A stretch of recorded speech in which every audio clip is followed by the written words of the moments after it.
Hello everyone, welcome back. तो आज हम शुरू कर रहे हैं चैप्टर नंबर 11। इसका नाम है एरिया रिलेटेड टू सर्कल्स। तो इसमें हम सबसे पहले रिकैप करेंगे जो आज तक आपने सर्कल्स के बारे में पढ़ा, वो सारी डेफिनेशन से एक बार देख लेंगे। देन इस चैप्टर में हमें बेसिकली क्या पढ़ना है, इस चैप्टर में हमें पढ़ना है सर्कल का एरिया कैसे निकालेंगे। उससे पहले हम देखेंगे सर्कल का सरकमफ्रेंस क्या होता है, पेरीमीटर जिसको हम बोल सकते हैं, वो क्या होता है। देन हम देखेंगे कि सर्कल का तो देख लिया, सेमी सर्कल आ जाए तो कैसे निकालेंगे, क्वाड्रेंट दे दे तो क्या मतलब है इस चीज़ का, उसका सरकमफ्रेंस या एरिया कैसे निकालेंगे। देन हम देखेंगे सेक्टर का एरिया कैसे निकालेंगे, ठीक है। फिर हम देखेंगे सेगमेंट का एरिया कैसे निकालेंगे। एक और केस इसमें आता है कि अगर हमारे पास कंसेंट्रिक सर्कल है, कंसेंट्रिक सर्कल का क्या मतलब है कि दो सर्कल्स है जिनका सेंटर सेम है, तो उनके बीच का एरिया कैसे निकालेंगे, तो ये भी हम देखेंगे कैसे बनेंगे, कैसे निकालेंगे। ठीक है, तो ये सब चीज़ें हम इस चैप्टर में देखेंगे, एरिया रिलेटेड टू सर्कल्स। तो शुरू करते हैं फ्रॉम द बेसिक। सबसे पहले सर्कल की डेफिनेशन। सर्कल क्या होता है, सर्कल हमें कैसे दिखता है, हमें पता है कि ये एक सर्कल है। तो अगर आप इसको आपसे कोई पूछ ले कि इसकी डेफिनेशन बताओ कि क्या है ये, तो हम क्या बोलेंगे, एक फिक्स्ड पॉइंट सी होता है, उससे एक फिक्स डिस्टेंस आर पर जितने भी पॉइंट्स हैं उन सभी पॉइंट को जब हम कलेक्ट कर लेते हैं तो हमारे पास क्या बन जाता है, एक सर्कल बन जाता है। तो दिस इज कलेक्शन बोल सकते हो या सेट बोल सकते हो, ठीक है, of all the points which are at a fixed distance from a fixed point,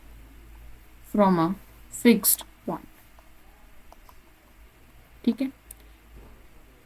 suppose हम रंगोली बनाएंगे तो हम क्या करेंगे, यहाँ पर एक नेल लेंगे, चोभा, ठीक है, चोभा बोलते हैं हम यहाँ पर, चोभा, उसको हम गाड़ देंगे और फिर हम एक थ्रेड लेंगे, ठीक है। तो वो थ्रेड जितना लंबा लेंगे उतना रेडियस का, जितना लंबा लेंगे उतनी दूरी का हम एक सर्कल बना देंगे उसको चारों तरफ घुमा के, ठीक है, जितनी लंबा आप थ्रेड लोगे, ठीक है। तो बेसिकली सर्कल को हम कैसे डिफाइन करते हैं, सर्कल को डिफाइन करने के लिए हमें क्या क्या चाहिए, एक तो हमें पता होना चाहिए कि सेंटर क्या है, सेंटर कहाँ बनाया है, और उसके बाद हमें पता होना चाहिए दूसरी टर्म हमारे पास क्या आती है, रेडियस।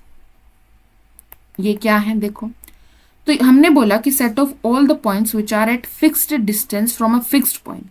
तो ये जो पॉइंट हम फिक्स कर रहे हैं इसको हम क्या बोलते हैं, सेंटर बोलते हैं, सेंटर ऑफ अ सर्कल, ठीक है। ये पॉइंट मैंने फिक्स किया, इस पॉइंट से मैंने एक डिस्टेंस फिक्स किया, मैंने ये डिस्टेंस फिक्स किया, जो डिस्टेंस फिक्स किया है उसको हम क्या बोलते हैं, radius of a circle, radius of a circle.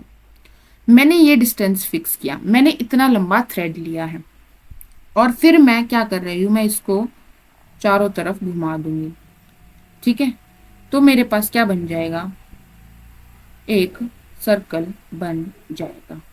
Clear है, समझ आई बात।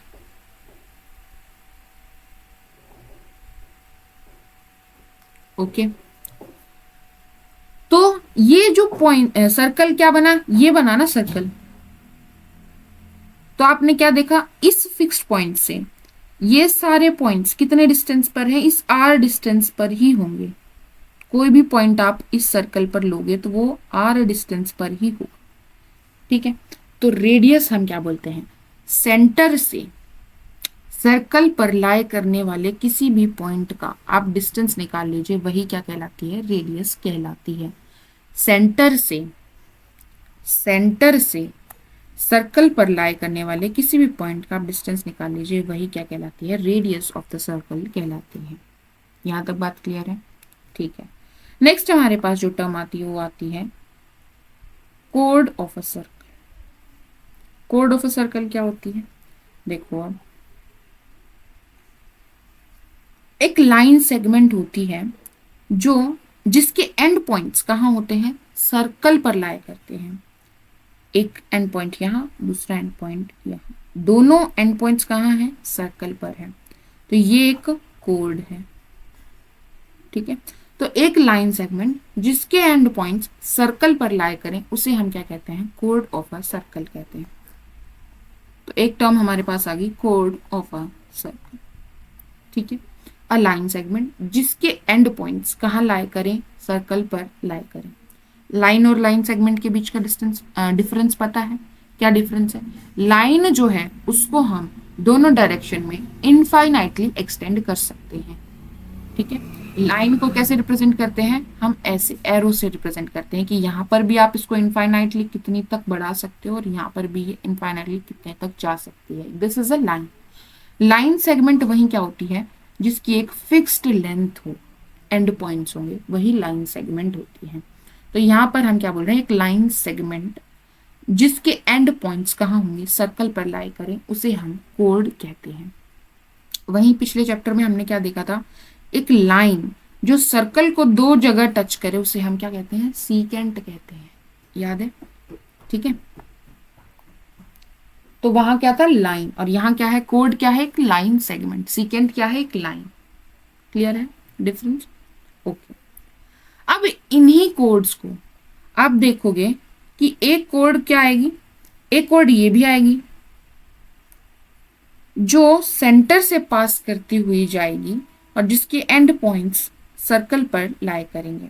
Straight line, a line segment जो सेंटर से पास करते हुए जा रही है और जिसके एंड पॉइंट्स सर्कल पर लाई कर रहे हैं, उस कोड को हमने स्पेशल नाम दे दिया। क्या नाम दिया है, diameter of a circle. Diameter of a circle. Diameter of a circle क्या हो गया, वो कोड, कोड मतलब एक लाइन सेगमेंट है जिसके एंड पॉइंट्स सर्कल पर लाई कर रहे हैं, जो सेंटर से पास होकर जा रही है, वो डायमीटर कहलाती है। ठीक है, तो अगर मैं इस डायमीटर को ऑब्जर्व करूं तो मुझे क्या दिख रहा है कि इसमें बेसिकली हम इस पॉइंट से पहले कहाँ गए, सेंटर पर गए, और फिर सेंटर से हम दूसरे किसी पॉइंट पर गए जो इस सर्कल पर लाई कर रहा था। ठीक है, तो यहां से यहां तक का डिस्टेंस जो होता है वो हमने अभी अभी पढ़ा, क्या होता है, रेडियस के बराबर होती है इसकी लेंथ।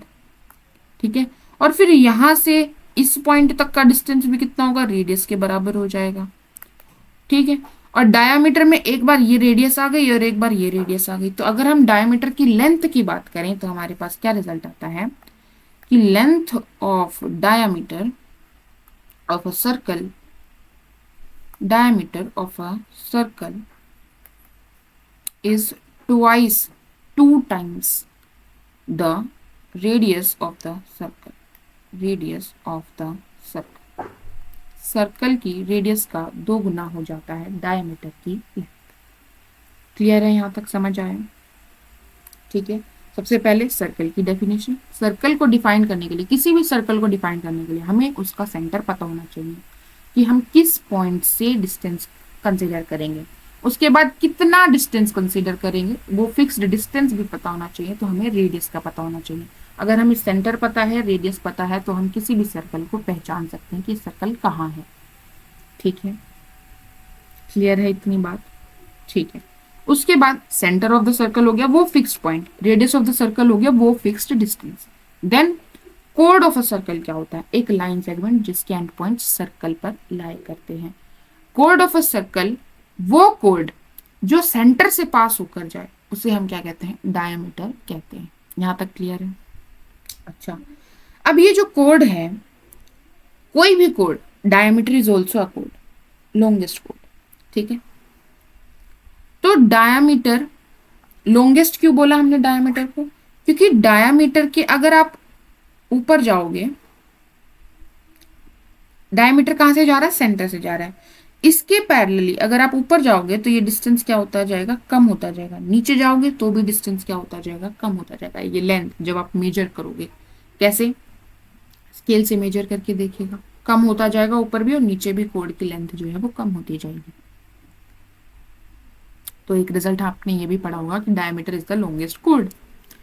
ठीक है, अच्छा, मैं क्या बताना चाह रही थी, ये बताना चाह रही थी कि ये जो कोड है ये सर्कल को 2 हिस्सों में डिवाइड कर रही है। कोई भी code, diameter is also code.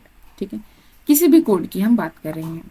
तो ये हमारा सर्कल था, इसको इस कोड ने दो हिस्सों में डिवाइड कर दिया, एक ये और एक ये। ठीक है, ये हमें क्या दिख रहा है, ये हमें छोटा दिख रहा है, तो इसको हम क्या बोलेंगे, माइनर। और ये हमें क्या दिख रहा है, ये बड़ा दिख रहा है, इसको हम बोलते हैं मेजर। जो चीज छोटी होती है उसे माइनर बोलेंगे, जो चीज बड़ी होती है उसे मेजर बोलेंगे। ठीक है, लेकिन उसके आगे भी कोई वर्ड होता है, क्या वर्ड होता है, सेगमेंट। ठीक है, सेगमेंट क्या हो गया, एक कोड और सर्कल के बीच का जो एरिया होता है उसे हम क्या कहते हैं, सेगमेंट कहते हैं। एक कोड और सर्कल के बीच का जो एरिया होता है उसे हम क्या कहते हैं, सेगमेंट कहते हैं। ठीक है, और ये छोटा है तो इसलिए इसको हम माइनर सेगमेंट बोलेंगे, ये बड़ा है इसलिए हम इसको मेजर सेगमेंट बोलेंगे। तो कोई भी कोड सर्कल को दो हिस्सों में डिवाइड कर देती है। ठीक है, एक हो गया हमारा माइनर सेगमेंट, एक हो गया हमारा मेजर सेगमेंट। क्लियर है। डायमीटर भी एक कोड है जो कि सर्कल को दो बराबर हिस्सों में डिवाइड करती है, ऊपर वाला नीचे वाला। ठीक है, ओके।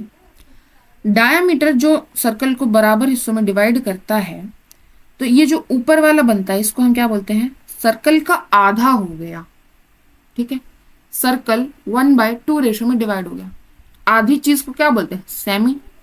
तो ये हमारा क्या बन जाता है, सेमी सर्कल बन जाता है। ठीक है, सर्कल का हाफ सेमी सर्कल। ठीक है, क्वाड्रेंट, क्वाड्रेंट हो गया एक चौथाई हिस्सा।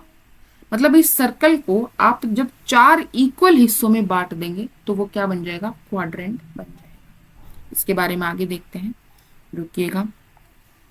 तो कोड का समझ आया कि सर्कल को उसने दो हिस्सों में डिवाइड कर दिया, उनको हम क्या बोलते हैं, कोड और सर्कल के बीच का डिस्टेंस, मतलब इस आर्क के बीच का डिस्टेंस। देखो ये पूरी क्या है, सर्कल है, ये पूरा एक सर्कल है। इसके किसी भी एक हिस्से को जब आप ले लोगे पॉइंट ए से पॉइंट बी को, इसको हम क्या बोलते हैं, आर्क बोलते हैं, ए बी आर्क। ठीक है, यहां पर मैंने सी नाम दिया, यहां पर मैंने डी नाम दिया, तो ये हो गया एक सी डी आर्क। ठीक है, तो यहां पर ए और बी मैंने नाम दिया, तो ये ए बी एक कोड है और ये ए बी एक आर्क है, पार्ट ऑफ द सर्कल को हम क्या बोलेंगे, आर्क। ठीक है, तो एक कोड और एक आर्क के बीच के डिस्टेंस को हम क्या बोलते हैं, सेगमेंट बोलते हैं। ये एक कोड है और ये एक आर्क है, इसके बीच के डिस्टेंस को हम एक सेगमेंट बोलते हैं। माइनर सेगमेंट क्या होता है, मेजर सेगमेंट होता है, ये भी क्लियर हो गया। अच्छा आगे बढ़ते हैं। अब हम क्या करेंगे, सपोज ये एक रेडियस बनाई हमने, सरकमफ्रेंस पर दो पॉइंट्स को ज्वाइन। अब हम क्या कर रहे हैं, हमने दो पॉइंट्स लिए हैं, कहाँ पर, सर्कल पर, और उनको मैंने सेंटर से ज्वाइन कर दिया। ये दो पॉइंट्स कहीं भी हो सकते हैं पूरे सर्कल पर। ठीक है, उनको मैंने सेंटर से ज्वाइन कर दिया है, तो ये जो बनी ये रेडियस की लेंथ के बराबर हो गई, इसकी लेंथ भी, और इसकी लेंथ भी रेडियस की लेंथ के बराबर होगी। रेडियस को हम जनरली आर से रिप्रेजेंट करते हैं और डायमीटर को डी से रिप्रेजेंट करते हैं। ठीक है, ओके। तो ये रेडियस, दो रेडियस और आर्क के बीच के डिस्टेंस को हम क्या बोलते हैं, सेक्टर बोलते हैं। क्या बोलते हैं, सेक्टर बोलते हैं। ये क्या हो जाएगा, सेक्टर ऑफ अ सर्कल, दो रेडियस और एक आर्क। ठीक है, ओके।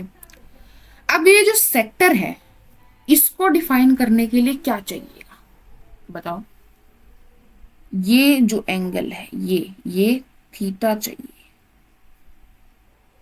अब बताओ, अगर मैं पूरा सर्कल की बात करूं, सपोज ये एक पॉइंट है, मैं यहां से चली पूरा घूम के और वापस यहीं आ गई, ये पॉइंट है, पूरा चली और वापस घूम के यहीं आ गई, तो ये क्या बन जाएगा, एक कंप्लीट एंगल बन गया।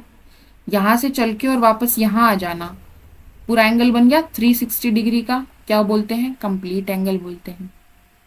ठीक है, फिर मैंने क्या किया, यहां से चली और चल के मैं यहां आ गई, तो ये हो गया हमारा स्ट्रेट लाइन, 180 डिग्री एंगल बन गया। ठीक है, फिर मैंने क्या किया, मैं यहां से चली और घूम के मैं यहां आ गई और इसको मैंने ज्वाइन कर दिया, तो ये हमारा कुछ थीटा होगा, इस और इसके बीच का एंगल हमारा कुछ थीटा बनेगा। ठीक है, एक ऑब्ट्यूज एंगल है। ठीक है, तो बेसिकली ये जो रेडियस बनी हमारी और ये जो रेडियस बनी, इस रेडियस और इस रेडियस के बीच में कुछ एंगल बन रहा होगा। इसी से हम डिफाइन करते हैं एक सेक्टर। ठीक है, कि मैंने 90 डिग्री का एक सेक्टर बनाया है सर्कल में। सर्कल की रेडियस 7 सेंटीमीटर थी। ठीक है, मैंने 70 डिग्री का सर्कल बनाया, मैंने 180 डिग्री का सेक्टर बनाया है, मैंने 70 डिग्री का सेक्टर बनाया, मैंने 60 डिग्री का सेक्टर बनाया है। ठीक है, तो दो रेडियस और आर्क ऑफ द सर्कल के बीच के एरिया को हम क्या कहते हैं, सेक्टर कहते हैं। अब यहां पर भी आप क्या देख पा रहे हो कि ये जो है, ये रेडियस, ये दोनों रेडियस इस सर्कल को दो हिस्सों में डिवाइड कर रही है। एक हिस्सा हो गया ये ऊपर वाला, ठीक है, और एक हिस्सा हो गया ये नीचे वाला। अब इसमें से जो छोटा है उसको हम क्या बोलेंगे, माइनर, जो बड़ा है उसको हम बोलेंगे मेजर। और ये क्या है, रेडियस, दो रेडियस और आर्क के बीच का डिस्टेंस है, तो हम क्या बोलेंगे, सेक्टर। तो ये हो गया हमारा माइनर सेक्टर और ये हो गया हमारा मेजर सेक्टर। ठीक है, और ये हम किससे डिसाइड करते हैं, थीटा से हमें इसका मेजर मिलता है कि सेक्टर कितना है। ठीक है, सेगमेंट को भी हम इस थीटा से रिलेट कर सकते हैं। देखो, ये जो आर्क है ये इस सेंटर पर कितना एंगल सबटेंड कर रही है। ये आर्क ऑफ सर्कल जो है ये इस सेंटर पर कितना एंगल सबटेंड कर रही है। तो जो ये आर्क के एंड पॉइंट्स हैं इनको हम सेंटर से मिला देंगे और फिर हम देखेंगे कि इन दो रेडियसेस के बीच में कितना एंगल बन रहा है। उतना ही एंगल ये जो आर्क है वो यहाँ पर सबटेंड कर रही है। ठीक है, और इसी एंगल से हम बता पाएंगे कि हमने 70 डिग्री का सेक्टर बनाया, 80 डिग्री का सेक्टर बनाया है या जो भी है। ठीक है, अब ऐसे ही जो हम कोड बना रहे थे, कोड हम कैसे बना रहे थे, इस पॉइंट को और इस पॉइंट को, दोनों एंड पॉइंट्स यहाँ हैं और इनको हम ज्वाइन कर दे तो ये हमारे पास क्या बन गई, ये कोड बन गई। ठीक है, ये जो है ये एक सेगमेंट है। ठीक है, तो ये जो कोड है इसके जो एंड पॉइंट्स हैं ये भी सेंटर पर कुछ एंगल सबटेंड कर रहे होंगे। एंगल सबटेंड कर रहे होंगे क्या मतलब है, ये जो कोड है इसके एंड पॉइंट्स क्या है, ए और बी। ए और बी को जब हम सेंटर से ज्वाइन कर देंगे, ए को हमने सेंटर से ज्वाइन किया, फिर हमने बी को सेंटर से ज्वाइन किया, तो यहां पर जो एंगल बनेगा वो हो गया एंगल सबटेंडेड बाय दिस कोड A B at centre of the circle. और अगेन सेगमेंट में भी हमें इस एंगल, सेगमेंट डिफाइन करने के लिए भी हम इस एंगल का यूज कर सकते हैं। ठीक है, सेगमेंट का एरिया कैसे निकालेंगे उसमें भी ये एंगल यूज होगा। सेक्टर का एरिया कैसे निकालेंगे उसमें भी ये जो एंगल सबटेंड कर रही है आर्क हमारी वो यूज होगी। ठीक है, अच्छा ठीक है, सेक्टर क्लियर है, डेफिनेशन, सेगमेंट की डेफिनेशन क्लियर है। ओके, अब हम थोड़ा जो हमारे चैप्टर में बात हो रही है जो कि है पेरीमीटर या सरकमफ्रेंस ऑफ सर्कल क्या होगा। अभी देखा पेरीमीटर हमने क्या देखा था, परिमाप होता है, मतलब कोई भी फिगर है उसके चारों तरफ के जो लेंथ है उसको घेरने के लिए हमारी जो पूरी वायर यूज होगी, कितनी लंबी वायर यूज होगी, वही हमारा क्या होता है, पेरीमीटर होता है। और सर्कल के केस में हम उसी को क्या बोलते हैं, सरकमफ्रेंस भी बोलते हैं। सरकम चारों तरफ से घेरने के लिए जितनी हमें लेंथ ऑफ वायर की जरूरत है उसी को हम क्या बोलते हैं, सरकमफ्रेंस ऑफ सर्कल बोलते हैं। क्लियर है, तो सरकमफ्रेंस ऑफ सर्कल क्या हो गया, बेसिकली ये जो ये यहां से शुरू होके और वापस हमें यहीं आने के लिए कितना धागा चाहिए। ठीक है, या फिर आप अगर वायर से कर रहे हैं तो वायर आप यहाँ से रख के शुरू कीजिए और वापस यहीं पर आकर खत्म कीजिए और आपका टोटल कितना वायर यूज हुआ वो हमारी सरकमफ्रेंस हो गई। अब इस सरकमफ्रेंस, ये वायर यूज हो गया, ये हमने सर्कल बना दिया, अब इसने कितना एरिया घेरा वो हो गया एरिया ऑफ सर्कल। ठीक है, circumference of circle, area of circle, समझ आ गया। अब इसका फॉर्मूला क्या होता है, तो पेरीमीटर या सरकमफ्रेंस ऑफ सर्कल का फॉर्मूला होता है, सरकमफ्रेंस ऑफ सर्कल का फॉर्मूला होता है हमारे पास 2πr। ठीक है, पाई क्या होता है? Pi is an irrational number. Irrational number है यानी उसको हम p/q की फॉर्म में नहीं लिख पाते हैं। ठीक है, और अगर हम इसकी डेसिमल एक्सपेंशन देखें तो वो non terminating, non repeating type की होती है। ठीक है, लेकिन हम यहाँ पर अपनी कैलकुलेशन आसान करने के लिए हम लेके चलते हैं पाई की वैल्यू 22/7। अब आप कहोगे कि ये तो इरेशनल नंबर था, इसको हमने फ्रैक्शन में कैसे लिख दिया? तो पाई की वैल्यू एग्जैक्टली 22/7 नहीं होती है, बट हमारी कैलकुलेशन इजी करने के लिए अप्रोक्सीमेट वैल्यू हम लेके चलते हैं कि इसकी क्या होती है, 22/7 होती है। ठीक है, ओके। और आर क्या हो गया? Radius of the circle. तो हमें अगर radius of the circle given है तो हम पेरीमीटर या सरकमफ्रेंस ऑफ सर्कल निकाल सकते हैं, जो कि क्या होगी 2πr। 2 into pi is 22/7 into length of radius of the circle. ठीक है, अब अगर हमें रेडियस की लेंथ नहीं दी है, उसके बदले डायमीटर दे दिया है, तो रेडियस और डायमीटर में क्या रिलेशन बताया था कि डायमीटर जो होता है वो ट्वाइस ऑफ रेडियस होता है। ठीक है, तो यहाँ पर मुझे क्या रखना है? मुझे यहाँ पर रेडियस रखना है। तो यहाँ से रेडियस अगर आप निकालोगे तो क्या हो जाएगा? डायमीटर का हाफ।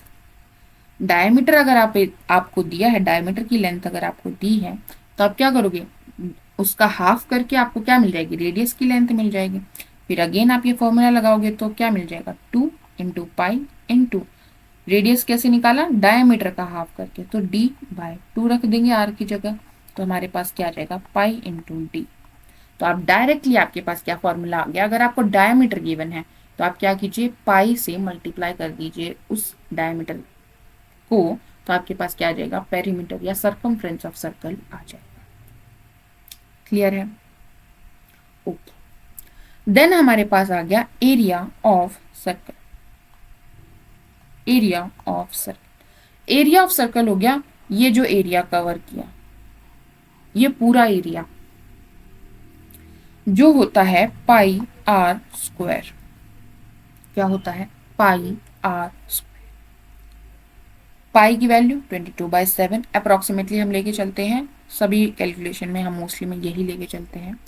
देन रेडियस की लेंथ का स्क्वायर आपको करना है, तो आपके पास क्या आ जाएगा? एरिया ऑफ सर्कल आ जाएगा।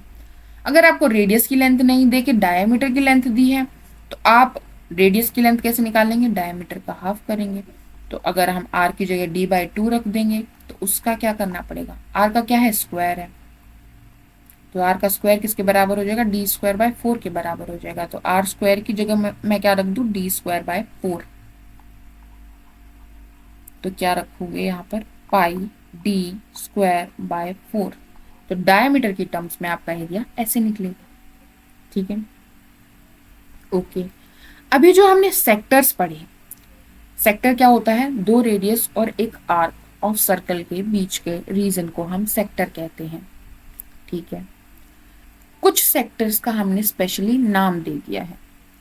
सपोज हमारे पास 180 डिग्री का सेक्टर है, 180 डिग्रीज का सेक्टर है, मतलब क्या है कि एक रेडियस जो यहाँ पर हमारी जो लाइन है सेंटर और उस पॉइंट, और जो दूसरी है, एक और सर्कल बनाते हैं हम,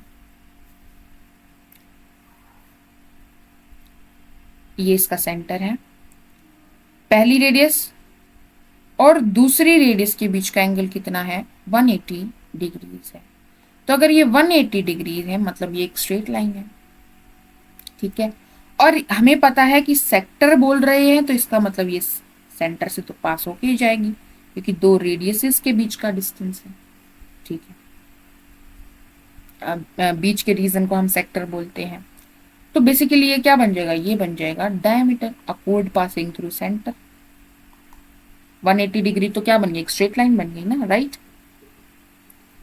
तो इस पर्टिकुलर सेक्टर को हमने क्या नाम दिया है? Semi circle. Semi circle. अब ये जो सेक्टर है अगर स्पेशली 90 डिग्री हो जाए, यानी राइट एंगल ट्राइंगल बना रही है, मतलब एक रेडियस दूसरी रेडियस के साथ, मतलब दूसरी जो हम रेडियस बनाएंगे पॉइंट को ज्वाइन करने के लिए सेंटर से, ये आपस में कैसे है 90 डिग्री है। ठीक है, तो इसको हमने स्पेशली क्या नाम दे दिया है इस सेक्टर को, कि ये एक क्वाड्रेंट है। क्यों दिया ये क्वाड्रेंट क्यों है? क्योंकि ये सर्कल का 1/4 हिस्सा है। कैसे पता चला ये सर्कल का 1/4 हिस्सा है? देखो, जब हम यहां से शुरू कर रहे हैं तो अगर हम पूरा घूम के वापस आ जाए तो मतलब हमने 360 डिग्री कंप्लीट किया।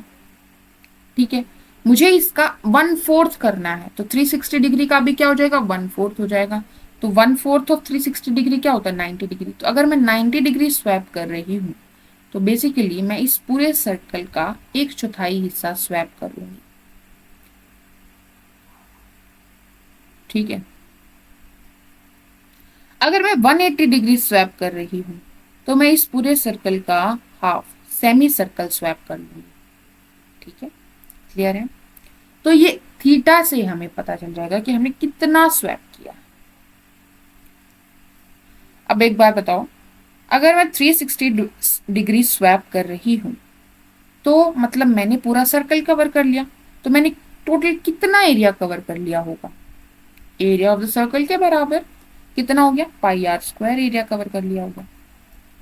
तो अगर मैं 1 डिग्री चल रही हूं सिर्फ, तो मैं कितना एरिया स्वैप कर रही हूँ? यूनिटरी मेथड लगाओ, πr²/360 डिग्री स्वैप कर रहे हो भैया, इतना एरिया स्वैप कर रहे हो आप। तो वहीं अगर मैंने थीटा डिग्री स्वैप किया तो मैं कितना एरिया स्वैप कर रही हूँ? 1 डिग्री में इतना, तो थीटा डिग्री में थीटा से मल्टीप्लाई हो जाएगा, तो πr²/360 डिग्री इंटू थीटा हो जाएगा। इतना एरिया स्वैप करोगे। क्या मतलब हुआ कि ये मेरा एक पूरा सर्कल है।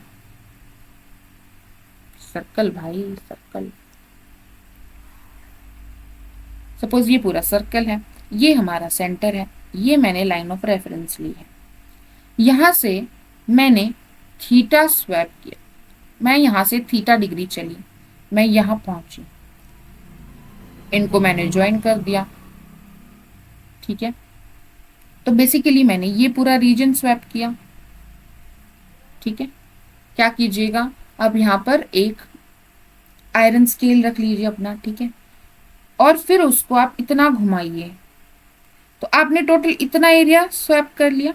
अब ये एरिया आपको निकालना है। ठीक है, कैसे निकालेंगे? तो बेसिकली इस थीटा की हेल्प से निकालोगे आपने कितना डिग्री स्वैप किया।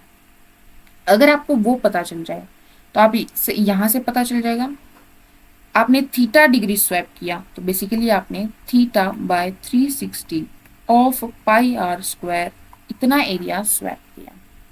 समझ आया? अगर आपको एरिया निकालना है तो कुछ समझ आ रहा है? और ये क्या बन गया, ये एक रेडियस है, ये एक रेडियस है, और ये आर्क है, तो ये क्या है सेक्टर ही तो है। सेक्टर है ना, जो थीटा डिग्री है जिसका एंगल। समझ आया? ऐसे ही अगर मैं बोलूं कि मुझे एरिया से मतलब नहीं है, मुझे तो आर्क लेंथ निकालनी है। आर्क लेंथ मतलब,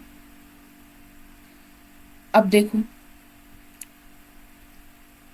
आर्क लेंथ मतलब सिर्फ सरकमफ्रेंस का पार्ट निकालना है। आर्क क्या बोला था मैंने? सर्कल का एक पार्ट आर्क कहलाता है। तो बेसिकली मैं यहां पर थी, मैं इस पॉइंट पर थी। ठीक है, और मैं इस पर चलते चलते चलते चलते चलते चलते मैं यहां पर आ गई। ठीक है, इस पॉइंट को भी मैंने सेंटर से जोड़ा, फिर मैंने देखा कि आप यहां थे और यहां पर आ गए, तो आप बेसिकली सेंटर पर आपने θ 2 डिग्री एंगल चला। सेंटर पर जब हमने देखा तो आपने θ 2 डिग्री एंगल चला था। अब आपको निकालना है कि यहां पर मैं टोटल कितना डिस्टेंस चली, ये मैं कितना डिस्टेंस चली, तो ये हो गया आर्क लेंथ निकालनी है। ठीक है, और कौन सी आर्क की लेंथ निकालनी है? जो कि सेंटर पर θ 2 डिग्री एंगल सबटेंड कर रही है। तो ये कैसे रिलेट करोगे भाई, ये देखो। तो हमने क्या देखा था कि पूरे सर्कल की सरकमफ्रेंस कितनी होती है, पूरे सर्कल की सरकमफ्रेंस होती है भाई 2 पाई आर। अच्छा, पूरा सर्कल कितना होता है 360 डिग्री कंप्लीट एंगल, 360 डिग्री का पूरा सर्कल होता है। 360 डिग्री किसके बराबर हो गया, 2 पाई आर के बराबर हो गया। ठीक है, तो 1 डिग्री कितने के बराबर हो गया, 2 पाई आर बाय 360 के बराबर हो गया। अगेन हम क्या लगा रहे हैं, यूनिटरी मेथड ही लगा रहे हैं। तो अगर थीटा 2 डिग्री स्वैप कर रहे हैं, 1 डिग्री जब हम स्वैप कर रहे हैं, मतलब अगर मैं यहाँ खड़ी थी और यहाँ पर मैं जब चली और ये जो एंगल यहाँ पर सबटेंड हुआ वो 1 डिग्री होता है, तो बेसिकली ये जो आर्क लेंथ होती है ये कितनी आती है, 2 पाई आर बाय 360 डिग्री आती है। तो वहीं अगर मैं थीटा 2 डिग्री चलूंगी तो कितना हो जाएगा, theta 2 degree by 360 degree into 2 pi r हो जाएगा। सिंपल यूनिटरी मेथड से आया, कोई प्रॉब्लम। ठीक है, तो ये हमारी क्या दे देगी, आर्क लेंथ दे देगी। ठीक है, डिफरेंस समझ आ गया। सेक्टर का जब हम एरिया की बात करेंगे तो सेक्टर क्या होता है, ये पूरा रीजन होता है ना, एक रेडियस और दो रेडियस और आर्क लेंथ के बीच का रीजन को हम सेक्टर बोलते हैं, और उसके एरिया की बात कर रहे हैं तो हमें इस पूरे इसका एरिया चाहिए। तो ये सर्कल के एरिया का कुछ पार्ट होगा। ठीक है, कितना पार्ट होगा वो थीटा से डिसाइड करेंगे। ठीक है, ये यूनिटरी मेथड हमने लगाया जो। और जब हम आर्क लेंथ की बात कर रहे हैं तो वो सरकमफ्रेंस का हिस्सा होगा, तो वहां पर हम 2 पाई आर यूज करेंगे, 2 पाई आर का कुछ हिस्सा होगा। ठीक है, ओके। तो हमने देखा आर्क लेंथ कैसे निकालेंगे, फिर हमने देखा सेक्टर का एरिया कैसे निकालेंगे। ओके, अभी जो पर्टिकुलर नाम हमने दिया था, एक सेक्टर का नाम हमने क्या दिया था, सेमी सर्कल। कौन से वाला था, बताओ कौन से वाला था, 180 डिग्री जो एंगल बना रहा था। ठीक है, तो अगर आपको सेमी सर्कल का एरिया पूछ रहा है, सेमी सर्कल का एरिया पूछ रहा है, तो इसका क्या मतलब हुआ, ये हमारा सेमी सर्कल है, इसका एरिया पूछ रहा है, तो ये पूरा अगर सर्कल बन जाता तो कितना एरिया हो जाता, पाई आर स्क्वायर हो जाता। सेमी सर्कल क्या हो गया, उसका आधा हो गया, 360 डिग्री का आधा हो गया ना 180 डिग्री। ठीक है, तो इसका हाफ हो जाता है। तो जब हम एरिया ऑफ सर्कल का हाफ कर देते हैं तो हमें एरिया ऑफ सेमी सर्कल मिल जाता है। वहीं अगर आपको एरिया ऑफ क्वाड्रेंट पूछ रहा है,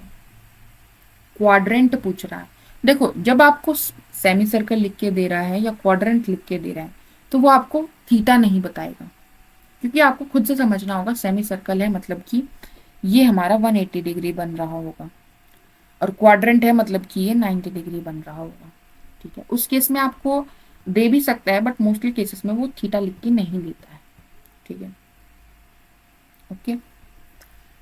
ओके, तो अगर हम सेमी सर्कल की बात करें तो कितना एंगल कवर होता है, 180 डिग्री कवर होता है, 180 डिग्री कवर होता है। तो यहाँ से अगर हम थीटा 2 की वैल्यू 180 डिग्री रख दें तो क्या आ जाएगा, 180 degree by 360 degree into 2 pi r, यानी कि 2 पाई आर/2। तो ये क्या आ गई, यहाँ से क्या निकाल रहे थे हम, आर्क लेंथ निकाल रहे, तो बेसिकली ये क्या आ गया, सेमी सर्कल का जो ये वाला हिस्सा है ना, ये वाला हिस्सा, इस हिस्से की लेंथ आ गई। कैसे निकाला, 2 पाई आर, जो पूरे सर्कल की सरकमफ्रेंस थी उसका आधा कर दो तो सेमी सर्कल की सरकमफ्रेंस आ गई। सरकमफ्रेंस नहीं आई, बेसिकली ये वाला पोर्शन आएगा। ठीक है, अगर आपको इसकी पूछा, ये क्वाड्रेंट जो हमने बनाया था, अगर इसका ये आर्क लेंथ पूछे ये कितनी है, तो क्या करोगे आप, पूरे सर्कल की सरकमफ्रेंस का 1/4 कर दीजिए। ठीक है, समझ आया। अगर एरिया पूछ रहा है, अगर इस क्वाड्रेंट का एरिया पूछ रहा है तो पूरे सर्कल ये एरिया का 1/4 कर दीजिए, तो आपके पास इस क्वाड्रेंट का, जो कि एक सेक्टर है, का क्या आ जाएगा, एरिया आ जाएगा। एरिया ऑफ सेक्टर फॉर्मूला से भी आप क्वाड्रेंट का एरिया निकाल सकते हैं, नो प्रॉब्लम। ठीक है, देखो अभी तक हमने क्या किया है, एक बार जल्दी से रिकैप करते हैं। फर्स्ट, सर्कल क्या होता है, क्लियर है। सेकंड, सेंटर ऑफ सर्कल क्या होता है। थर्ड, रेडियस ऑफ सर्कल क्या होता है। फोर्थ, कोड ऑफ सर्कल क्या होती है। फिफ्थ, डायमीटर ऑफ सर्कल क्या होता है। देन हमने देखा कि हमारे पास सेक्टर कैसे बनेगा। फिर हमने देखा सेगमेंट कैसे बनेगा, माइनर सेगमेंट क्या होता है, मेजर सेगमेंट क्या होता है। फिर हमने देखा सेक्टर्स में भी कुछ स्पेसिफिक सेक्टर्स क्वाड्रेंट से बोलते हैं जब 90 डिग्री एंगल हो सेक्टर में। फिर हमने देखा सेमी सर्कल 180 डिग्री वाला, ठीक है, सर्कल का हाफ, क्वाड्रेंट हो गया सर्कल का 1/4। फिर हमने देखा कि सरकमफ्रेंस ऑफ सर्कल क्या होती है, सरकमफ्रेंस ऑफ सर्कल या पेरीमीटर ऑफ सर्कल क्या होता है। फिर अगर हमें सर्कल की सरकमफ्रेंस का पता चल गया तो हम सेमी सर्कल की सरकमफ्रेंस को कैसे निकाल सकते हैं, या फिर हम बोल सकते हैं कि हमने आर्क लेंथ निकालना सीखा थीटा एंगल के लिए। उस आर्क की लेंथ निकालनी सीखी जो कि सेंटर पर थीटा एंगल सबटेंड कर रही थी। आर्क लेंथ किसका हिस्सा होगी, सरकमफ्रेंस का हिस्सा होगी, तो क्या हो जाती है θ/360 इंटू 2πr। ठीक है, फिर हमने सीखा area of circle. Area of circle क्या होता है, πr² होता है। फिर हमने सीखा area of a sector of circle. उस सेक्टर का एरिया देखा हमने जो सेंटर पर थीटा डिग्री सबटेंड कर रहा था, ये देखा। तो ये क्या होगा, θ/360 इंटू πr²। ठीक है, सर्कल के एरिया का θ/360 टाइम्स होगा। ठीक है, अब हम बढ़ते हैं एरिया ऑफ सेगमेंट की तरफ। अब सेगमेंट कैसे बन रहा था बताओ। ये हमारे पास सर्कल है, तो इसमें सेगमेंट बन रहा था एक कोड और आर्क की हेल्प से। ये हमारे पास एक सेगमेंट है। अब हम क्या करेंगे, ये जो कोड्स के एंड पॉइंट हैं इनको आप सेंटर से ज्वाइन कर दीजिए। ठीक है, तो ये कुछ एंगल यहां पर बना रही होंगी आपस में, मान लेते हैं थीटा एंगल है। ठीक है, तो ये जो पूरा है ये क्या बन गया, एक सेक्टर बन गया। ये पूरा एक सेक्टर है, हाँ जी है। तो हम क्या करेंगे, एरिया ऑफ दिस सेक्टर क्या आएगा, थीटा, क्योंकि ये आर्क जो है थीटा एंगल सबटेंड करिए सेंटर पर बाय 360 डिग्री इंटू πr², क्योंकि हम एरिया की बात कर रहे हैं तो सर्कल का भी एरिया यहाँ पर इंक्लूड होगा। ठीक है, इस एरिया ऑफ सेक्टर में से अगर मैं एरिया ऑफ ट्राइंगल माइनस कर दूं, ये जो ट्राइंगल मुझे दिख रही है ये माइनस कर दूं, तो मेरे पास क्या आ जाएगा, एरिया ऑफ सेगमेंट आ जाएगा। इस सेगमेंट का एरिया आ जाएगा। क्लियर है यहां तक। तो एरिया ऑफ दिस ट्राइंगल कैसे निकालेंगे, इस ट्राइंगल का एरिया देखो कैसे निकालेंगे। अब इस ट्राइंगल के बारे में आपको क्या क्या दिख रहा है, इस ट्राइंगल की प्रॉपर्टीज देखते हैं। इस ट्राइंगल के बारे में भाई मैं एक तो चीज ये देख पा रही हूँ कि ये जो पॉइंट है ये कहाँ है, सरकमफ्रेंस पर है, और ये क्या है, सेंटर है। ये पॉइंट भी कहाँ है, सरकमफ्रेंस पर है। तो हमें क्या पता है, सरकमफ्रेंस या सर्कल पर लाई करने वाले सारे पॉइंट्स जो सेंटर से हैं वो सेम डिस्टेंस पर होते हैं, और वो डिस्टेंस कितना होता है, रेडियस के बराबर होता है। तो हम आर से रिप्रेजेंट कर रहे हैं, तो ये भी आर है और ये भी आर है। तो ये जो ट्राइंगल बन रहा है ओ ए बी, ये एक आइसोसेलेस ट्राइंगल है क्योंकि इसकी दो साइड्स की लेंथ बराबर है। यहां तक बात क्लियर है, ये बिल्कुल क्लियर है। तो हम क्या करेंगे, यहां से परपेंडिकुलर ड्रॉ करेंगे कि यहां पर, क्योंकि एरिया ऑफ ट्राइंगल क्या होता है, 1/2 बेस इंटू हाइट। बेस पता चल जाए, हाइट पता चल जाए, काम बन जाएगा। Right, okay. तो आइसोसेलेस ट्राइंगल की दूसरी प्रॉपर्टी क्या होती है, ये होती है कि जो एंगल बाइसेक्टर है वो अपोजिट साइड को भी क्या करता है, बाइसेक्ट करता है। अच्छा, जो साइड इक्वल होती है उनके बीच में जो एंगल होता है यहाँ से जब आप एंगल बाइसेक्टर बनाते हो तो इस पर ये परपेंडिकुलर बनता है। तो ये एंगल बाइसेक्टर भी है यानी θ/2 है, और ये हमारा 90 डिग्री भी है, और ये बराबर भी डिवाइड हो रहा है। कैसे निकला? ये हमने बीपीटी वाले में एक पढ़ी थी कि जो एंगल बाइसेक्टर होता है वो अपोजिट जो साइड है उसको सेम रेशो में डिवाइड करता है, in the ratio of the sides in which this angle is contain. Theta कौन सी साइड्स के बीच में है? ए ओ और ओ बी के बीच में है। तो ए ओ और ओ बी जिस रेशो में है उसी रेशो में जो एंगल बाइसेक्टर है वो अपोजिट साइड को डिवाइड करेगा। ठीक है, किस रेशो में? 1:1 की रेशो में। इसलिए जो एंगल बाइसेक्टर है वो अपोजिट साइड को भी बाइसेक्ट करेगा। यहाँ तक क्लियर है? तो ये θ/2 है, ये भी θ/2 है, और ये साइड बराबर है। अच्छा, यहाँ तक बात समझ आ गई? हाँ जी, आ गई। अब ये 90 डिग्री अभी रहता है। ओके, तो ये θ/2 है, और यहाँ पर हम क्या देख पा रहे हैं? जो OB है वो OA के बराबर है। ओके, जो एंगल BO मान लेते हैं ये D है, वो किसके बराबर है? वो एंगल AOD के बराबर है। ठीक है, और OD और OD कॉमन है। कौन सी ट्राइंगल्स की बात कर रहे हैं हम बात कर रहे हैं OBD और OAD, इन दो ट्राइंगल्स की बात कर रहे हैं। तो साइड, एंगल, साइड, SAS से हमारे पास कॉन्ग्रुएंसी क्राइटेरिया से क्या आ जाएगा कि ये दोनों ट्राइंगल्स आपस में क्या हैं? कॉन्ग्रुएंट हैं। कॉन्ग्रुएंट है तो मतलब ये एंगल जो है वो इस एंगल के बराबर है, और ये क्या है? एक स्ट्रेट लाइन है, तो मतलब दोनों का सम 180 डिग्री है, तो ये भी 90 हो गया और ये भी 90 हो गया। तो ये जो है ये क्या बन गया? परपेंडिकुलर भी बन गया। तो ये एज एन एल्टीट्यूड भी काम कर जाएगा। कौन सी ट्राइंगल का? AOB ट्राइंगल में OD एक एल्टीट्यूड बन जाएगा। ठीक है, तो क्या बनेगा? 1/2 into base AB into height क्या बनेगी? OD। ये अगर मिल जाए तो मेरे पास इस ट्राइंगल का एरिया आ जाएगा। हाँ जी, आ जाएगा। कैसे निकालोगे? आप ट्रिग्नोमेट्रिक रेशियोज भी पढ़ चुके हो, निकालिए। हमें R पता है, हमें ये थीटा पता है, क्या मैं ये OD निकाल सकती हूँ? इस θ/2 के लिए OD क्या है? बेस है। ठीक है, तो मेरे पास बेस और हाइपोटेन्यूज को रिलेट करने के लिए कौन सी रेशो है? कोस θ/2 किसके बराबर हो जाएगी? बेस यानी OD बाय हाइपोटेन्यूज यानी OB। OB इधर ले जाइए, OB इंटू कोस θ/2 क्या आ जाएगा? OD। OB की वैल्यू पता है? हाँ जी, रेडियस के बराबर है, तो ये आ जाएगा R कोस θ/2 किसके बराबर है? OD। एल्टीट्यूड मिल गया। हाँ जी, मिल गया। क्या आप BD निकाल सकते हो? ये BD आप निकाल सकते हो क्या ट्रिग्नोमेट्रिक रेशियोज की यूज से? कैसे निकालेंगे?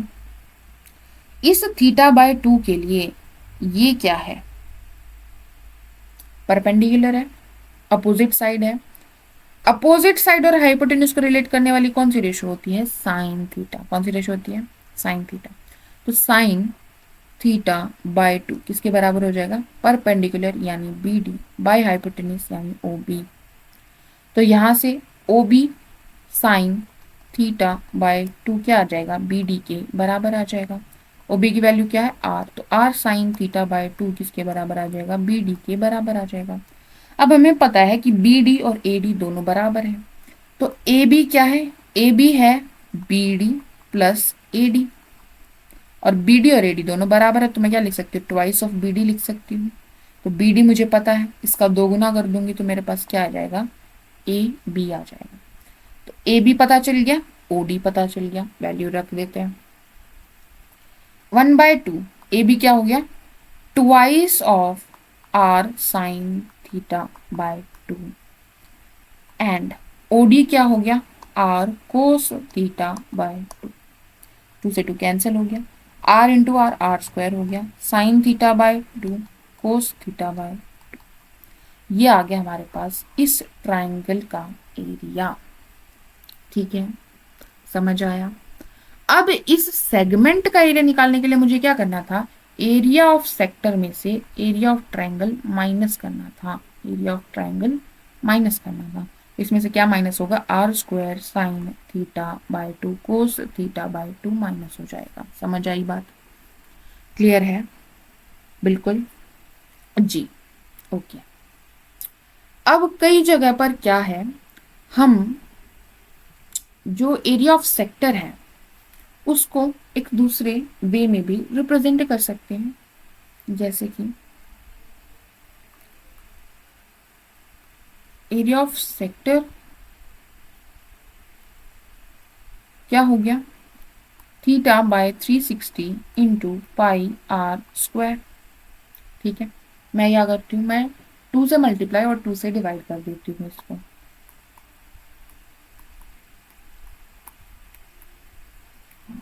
ठीक है, 1/2 बाहर रखती हूँ, थीटा बाय 360, और ये जो ऊपर वाला 2 है इसको मैं इसके साथ मल्टीप्लाई कर दूंगी, तो 2 पाई आर इंटू आर ये हो जाएगा। अब ये जो है ये क्या बन गया, ये आर्क लेंथ का फॉर्मूला है। देखो, ये सर्कल था, ये सेंटर था, ठीक है, ये हमारी एक आर्क थी, इसके एंड पॉइंट्स ने सर्कल पर थीटा डिग्री सबटेंड किया था, तो ये हमारा जो था वो एरिया ऑफ सेक्टर था। अब इस थीटा के कोरस्पॉन्डिंग ये जो है ये क्या है, आर्क लेंथ है, जो हम कैसे निकालते हैं, theta by 360 into 2 pi r करके निकालते हैं। तो ये जो theta by 360 into 2 pi r है ये यही आर्क लेंथ है। तो 1/2 इंटू, अगर मैं इस आर्क लेंथ को एल से रिप्रेजेंट करूं, इंटू आर, क्या आ जाएगा हमारे पास, एरिया ऑफ सेक्टर आ जाता है। ठीक है, समझ आई बात, ओके ग्रेट। तो ऐसे भी कई जगह पर आप यूज कर सकते हैं। अगर आपको आर्क लेंथ दिया तो डायरेक्टली एरिया ऑफ सेक्टर निकालने के लिए आप 1/2 into arc length into r कर सकते हैं।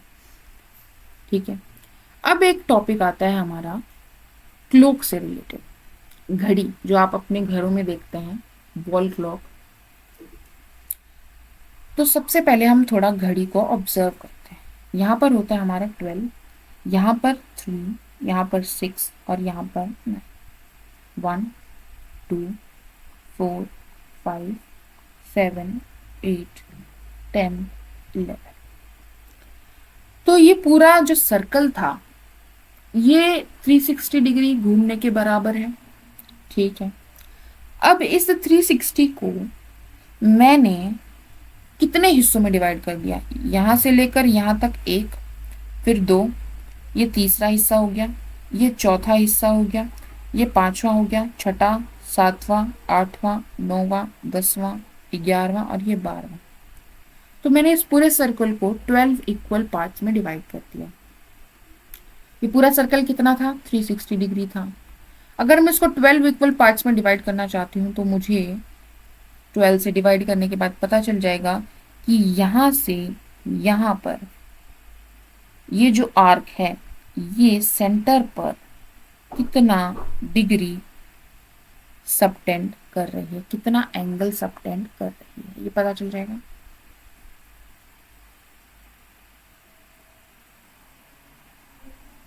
क्योंकि ये पूरा जो 360 है ये टोटल 12 एंगल्स में डिवाइड हो गया और ये 12 के 12 एंगल्स बराबर है।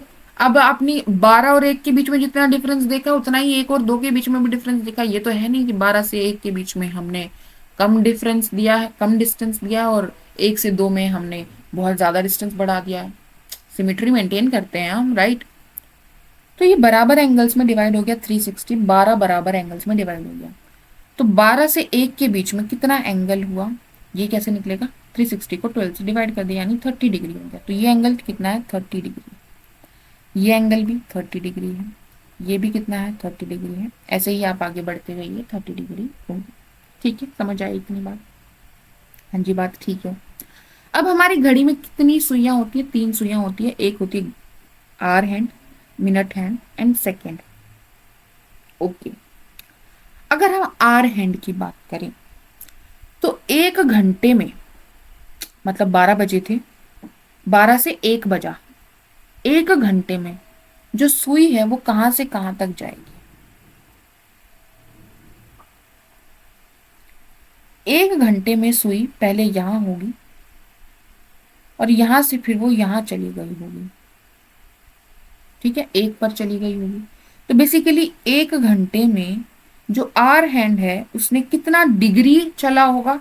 30 डिग्री एंगल स्वैप किया होगा, 30 डिग्री का एंगल बनाया होगा अपनी ओरिजिनल पोजीशन के साथ। बात क्लियर है? एक घंटे में। अच्छा, और इसी एक घंटे में जो मिनट हैंड है, जब 12 बजे होंगे तो मिनट हैंड कहाँ होगा? 12 जब बजे होंगे तो मिनट हैंड हमारा यहीं पर होगा। और जब 1 बजा होगा तो ये मिनट हैंड पूरा घूम के वापस 12 पर आ गया होगा। हाँ कि ना? बिल्कुल। तो इसका मतलब जब एक घंटे में जो हमारा आर हैंड है उसने 30 डिग्री स्वैप किया, जहां एक घंटे में हमारा आर हैंड है उसने 30 डिग्री स्वैप किया, वहीं जो मिनट हैंड है वो कितना डिग्री स्वैप कर चुका है? एक घंटे में जो मिनट हैंड है वो 360 डिग्री स्वैप कर चुका है। इतनी बात क्लियर है? ठीक है, ओके।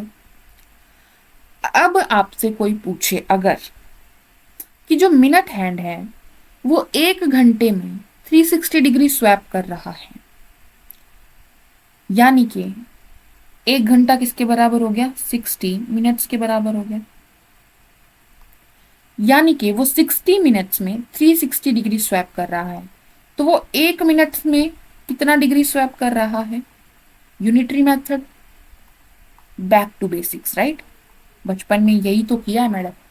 360 डिग्री को हम किससे 60 से डिवाइड कर देंगे तो हमें पता चल जाएगा कि एक मिनट में वो कितना डिग्री मूव कर रहा है। कितना मूव कर रहा है? 6 डिग्री मूव कर रहा है। जो मिनट हैंड है वो एक मिनट में 6 डिग्री मूव कर रहा है। ठीक है, आपने नोटिस किया होगा कि 12 से 1 के बीच में कितने डॉट्स होते हैं? 1 2 3 4। 1 minute, 2 minute, 3 minute, 4 minute, 5 minute. ठीक है, जब हमारे पास 12 बजे और 12:05 हुए तो जब 12:05 होंगे तो मिनट हैंड कहाँ होगा? यहीं होगा। जब 12:05 होंगे तो हमारा आर हैंड कुछ यहाँ होगा और हमारा मिनट हैंड यहाँ होगा, राइट? तो 5 मिनट ही चली यहाँ पर। ये पूरा एंगल कितना था? 30 डिग्री। और एक मिनट में मिनट हैंड कितना स्वैप कर रहा है? 60 डिग्री। सॉरी 60 नहीं, 6 डिग्री। तो बेसिकली इसमें कितनी बन जाएंगे? 5 मिनट बन जाएंगे। ठीक है, 5 मिनट ही मानते हैं ना हम यहाँ पर। समझ पा रहे हो अब ये चीज क्यों मानते हैं 5 मिनट? ठीक है, क्योंकि 6-6 डिग्री करके 5 स्टेप चल पा रहा है मिनट हैंड हमारा 12 से 1 जाने में, जो कि 30 डिग्री हो गया कुल मिला के। ओके, यहां तक बात क्लियर है? हाँ जी, क्लियर है। अब अगर आपसे बोल रहा है एक मिनट में जो मिनट हैंड है वो 6 डिग्री मूव कर रहा है, अब मुझे ये बताओ कि एक मिनट में, इसी एक मिनट में जो आर हैंड है वो कितना मूव कर रहा है? एक मिनट में आर हैंड कितना मूव कर रहा है? देखो, आर हैंड के बारे में हमें क्या पता चला था कि एक घंटे में वो 30 डिग्री ही मूव कर रहा है। एक घंटा किसके बराबर होता है? 60 मिनट के बराबर हो गया। तो 60 मिनट में जो आर हैंड है वो 30 डिग्री ही चलता है। ठीक है, तो एक मिनट में कितना डिग्री चलता है? एक मिनट में वो 30/60 यानी कि 1/2 डिग्री, 0.5 डिग्री मूव करता है। क्लियर है यहां तक बात? अच्छा, इसमें सवाल कैसे पूछते हैं? इसमें सवाल ये आते हैं कि मान लीजिए कि आपकी घड़ी में 4:30 हो चुके हैं। कितने हो चुके हैं? 4:30 हो गए हैं। ये बेसिक सवाल से शुरू करते हैं। ठीक है, 4:30 हुए हैं, तो बताइए जो आर हैंड है और मिनट हैंड है उसके बीच में कितना एंगल है। तो एक तो 4 बज गए हैं और 4:30 हो चुके हैं, तो मिनट हैंड कहाँ होगा वो तो हमें एग्जैक्टली पता है कि वो यहां होगा, बट आर हैंड भी तो 4 से आगे कुछ बढ़ चुका होगा, तो बेसिकली कहीं यहां होगा, एग्जैक्ट कहाँ होगा पता। हमें ये एंगल बताना है कि ये एंगल कितना होगा, आर हैंड और मिनट हैंड के बीच में कितना डिग्री का एंगल होगा जब 4:30 बजे होंगे घड़ी में। कैसे निकालोगे सोचो। हमें इतना सब पता है कि ये चीज पता है, ये चीज पता है, ये हमें मिनट हैंड के बारे में पता है और ये हमें आर हैंड के बारे में पता है। ठीक है, तो एक बात बताओ, ये जो मिनट हैंड है वो यहां से कितना डिग्री एंगल बना रहा होगा, 12 बजने से 180 डिग्री बन रहा होगा ये एंगल, और ये एंगल कितना बन रहा होगा निकाल सकते हो आप।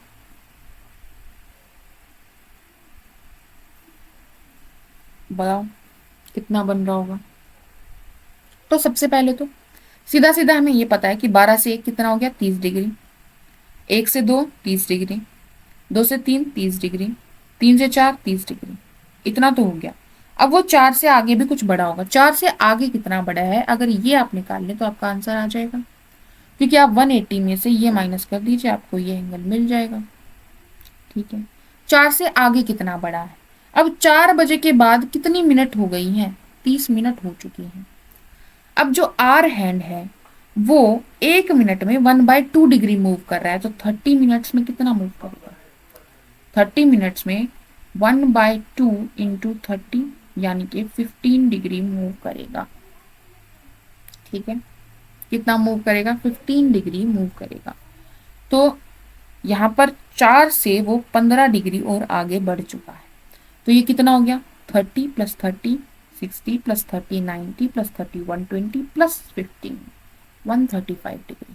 तो ये यहाँ पर 135 डिग्री है और ये पूरा 180 डिग्री है, तो ये कितना हो जाएगा, 45। ठीक है, तो हमें पता चल गया कि आर हैंड और मिनट हैंड के बीच में कितना एंगल है, 45 डिग्री का एंगल है। ठीक है, ओके, समझ आया। तो इस तरह के सवाल यहाँ से पूछे जाते हैं। नेक्स्ट हमारे पास एक टॉपिक आता है कंसेंट्रिक सर्कल्स का। कंसेंट्रिक सर्कल्स का क्या मतलब है कि हमारे पास दो सर्कल हैं जिनका सेंटर पॉइंट सेम है, दो सर्कल जिनका सेंटर पॉइंट सेम है उन्हें हम क्या बोलते हैं, कंसेंट्रिक सर्कल बोलते हैं। इन दोनों का ही सेंटर पॉइंट जो है वो ये है, इसकी रेडियस r1 और इसकी रेडियस r2 है।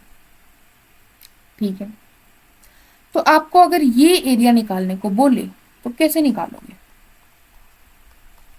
सिंपल सा इंट्यूशन तो है हमारे पास। क्या करेंगे हम, जो बड़े वाला सर्कल है उसका एरिया निकाल लेंगे, जो छोटे वाला सर्कल है उसका एरिया निकाल लेंगे, और बड़े वाले सर्कल में से छोटे वाले सर्कल का एरिया माइनस कर देंगे, तो हमारे पास ये एरिया बच जाएगा। वही करना है। क्या करोगे, बड़े वाले सर्कल का एरिया क्या आ जाएगा, πr2², छोटे वाले सर्कल का क्या एरिया आएगा, πr1²। तो जब बड़े वाले में से छोटे वाला माइनस कर दिया तो हमारे पास कौन सा एरिया आ गया, ये एरिया आ जाएगा। इसमें से हम पाई कॉमन ले सकते हैं, तो r2² - r1², ये फॉर्मूला हमारे पास आ जाता है। ठीक है, क्लियर है यहाँ तक बात। अच्छा भाई, और क्या बच गया, अब देखो इसमें तो क्या था कि ये कंसेंट्रिक सर्कल्स थे, मतलब कि इनका सेंटर एक ही पॉइंट था। ठीक है, दोनों का सेंटर एक ही पॉइंट था। अब ऐसा भी हो सकता है कि दो सर्कल्स हमें दे रखे हैं बट सेंटर अलग अलग है, और वो सर्कल ऐसे हैं कि वो एक दूसरे को टच कर रहे हैं। तो दो सर्कल आपस में कैसे टच कर सकते हैं, एक तो ऐसा हो सकता है कि जो सर्कल है उसके अंदर ही दूसरा सर्कल हो। ठीक है, और ये जो सर्कल है ये इस सर्कल को, बड़े वाले सर्कल को टच कर रहा हो। तो जब अंदर की तरफ टच हो रहा होता है तो हम इसको क्या बोलते हैं कि ये दोनों सर्कल इंटरनली टच कर रहे हैं। ठीक है, मान लेते हैं ये हमारा सेंटर है, किसका सेंटर है, बड़े वाले सर्कल का सेंटर ये है और छोटे वाले सर्कल का सेंटर ये, ठीक है। इसको ज्वाइन करते हुए हमने पूरी लाइन बनाई। तो ये जो पूरी है ये क्या है, बड़े वाले सर्कल की रेडियस है जिसको हम R1 नाम दे देते हैं, और ये हमारा छोटे वाले सर्कल की रेडियस है, R2 नाम दे देते हैं, ठीक है। तो जब अब मैं R1 में से R2 माइनस कर दूं, इस पूरे में से जब मैं ये माइनस कर दूंगी तो मेरे पास ये बच जाएगा। तो ये क्या हो जाएगा, distance between centre of these circle, distance between centre of these circle. तो बेसिकली क्वेश्चन में आपको कैसे देता है कि दो सर्कल्स हैं, इंटरनली टच कर रहे हैं और उनके सेंटर के बीच का डिस्टेंस वो आपको देते हैं, ठीक है। तो उसका क्या मतलब है, बेसिकली आपको बड़े वाले सर्कल की रेडियस माइनस छोटे वाले सर्कल की रेडियस आपको दिया, R1 माइनस R2 आपको दिया है। ये चीज आपको खुद से समझनी होगी, ठीक है। अगर नहीं दिया है, R1 और R2 दिया है, तो ये आपको, अगर आपको निकालने के लिए बोला है तो ये भी आप कैसे निकालेंगे समझ आ जाएगा। वहीं क्या हो सकता है कि हमारे पास दो सर्कल हैं और दोनों एक दूसरे को एक्सटर्नली टच कर रहे हैं, एक सर्कल दूसरे सर्कल के बाहर है। इसका सेंटर मान लेते हैं ये है और इसका सेंटर मान लेते हैं ये है। इन दोनों को ज्वाइन करेंगे एक स्ट्रेट लाइन, ठीक है। तो यहां पर ये जो है ये इस वाले सर्कल की रेडियस है, ये दूसरे वाले सर्कल की रेडियस है। तो जो distance between the centre of these two circle होगा, जो एक्सटर्नली एक दूसरे को टच कर रहे हैं, वो क्या होगा, R1 प्लस R2, उनकी रेडियस का सम होगा, ठीक है, समझ आया। और अगर वहीं इंटरनली टच कर रहे थे जब क्या था, डिफरेंस था, जब एक्सटर्नली टच करेंगे तो क्या होगा, सम होगा। इतना बात समझ आई, ठीक है। इस पे बेस्ड जो क्वेश्चंस हैं वो हम नेक्स्ट वीडियो में करेंगे, ठीक है। Goodbye for today, have a nice day.